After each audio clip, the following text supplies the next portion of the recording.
السلام علیکم ورحمۃ اللہ وبرکاتہ۔ میرے دوستوں، جب بھی سال بعد 14 اگست کا دن آتا ہے تو ہم اس دن خوشی مناتے ہیں، آزادی کا دن مناتے ہیں کہ اس دن ہمیں آزادی ملی تھی۔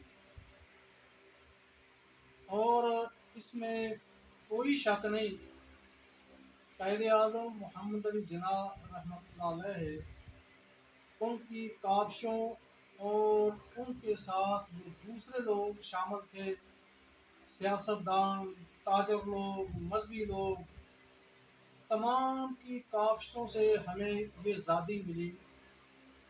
14 اگست 1947 کو یہ آزادی کا سورج طلوع ہوا اور ہمیں ایک آزادی کی امید نظر آئی۔ لیکن آج ہم نے اس آزادی کا ایک رخ لیا ہے، ایک رخ دیکھا ہے کہ جب 14 اگست آئے، بازاروں کے اندر، گلیوں میں، محلوں میں باجے بجاؤ، موٹر سائیکلیں دوڑاؤ، ان کے سلنسر نکال کر ون ویننگ کرو، ریسیں لگاؤ۔ صرف یہاں تک ہم نے اپنی آزادی کو محدود کر لیا ہے۔ اس کا جو دوسرا رخ ہے اس کو ہم بھول گئے ہیں۔ یہ آزادی ہمیں ملی کیسے؟ اس کے لیے کتنی قربانیاں دینی پڑی؟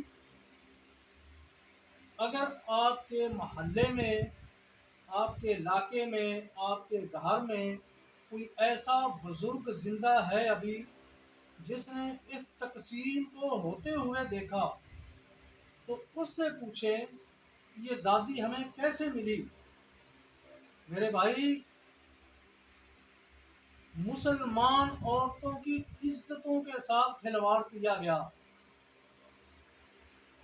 بچوں کو یتیم کیا گیا، اور جو لوگ انڈیا سے پاکستان کی طرف سفر کر کے آئے، اگر وہ ایک گھر کے 10 افراد وہاں سے چلے تو یہاں پہنچتے پہنچتے 3 یا 4 افراد رہ گئے، باقی سب موت کی نظر ہو گئے، ان کو راستے میں قتل کر دیا گیا۔ اور جو بیچارے یہاں تک پہنچے وہ تیروں اور تلواروں کے سائے میں یہاں پہنچے، دہتے انگاروں کے اوپر قدم رکھتے ہوئے بہت بڑی مصیبتیں اور مشکلات کو برداشت کرتے ہوئے یہاں تک پہنچے۔ یہ جو ان کی قربانیاں تھیں، ان لوگوں کی جو ہمارے بڑے تھے جنہوں نے اس آزادی میں حصہ لیا، ان کی قربانیوں کو ہم بھول گئے۔ ہم نے صرف اتنا یاد رکھا کہ موٹر سائیکلوں کے سلنسر نکالنے ہیں، گلی محلوں میں باجے بجانے ہیں، لوگوں کو پریشان کرنا ہے، تنگ کرنا ہے، بس یہاں تک ہماری آزادی محدود ہے۔ دوسری بات، جس آزادی کے لیے قائد اعظم محمد علی جناح نے 2 قومی نظریے پیش کیے تھے، جس آزادی کے لیے علماء نے اپنا کردار ادا کیا تھا، شاید کہ وہ آزادی ہمیں نہیں مل سکی۔ جو آزادی ملنی چاہیے تھی وہ آزادی ہمیں نہیں مل سکی۔ یہ بس تھوڑا سا فرق پڑا ہے۔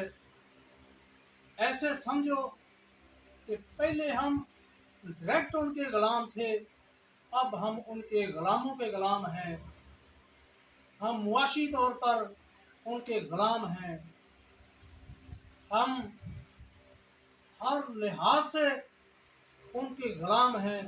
ہمارے گھروں کے اندر کلچر یہود و نصارہ کا، ہمارے طور طریقے یہود و نصارہ والے، اور پھر ہم کہتے ہیں کہ ہم ایک آزاد قوم ہیں۔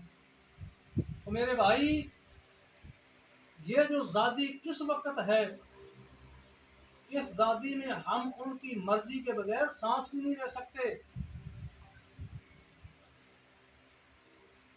آپ اگر ورلڈ بینک سے قرضہ لیتے ہیں تو اپنی شرائط منگواتے ہیں، شرطیں منگواتے ہیں کہ ایسے کرو ایسے کرو ایسے کرو۔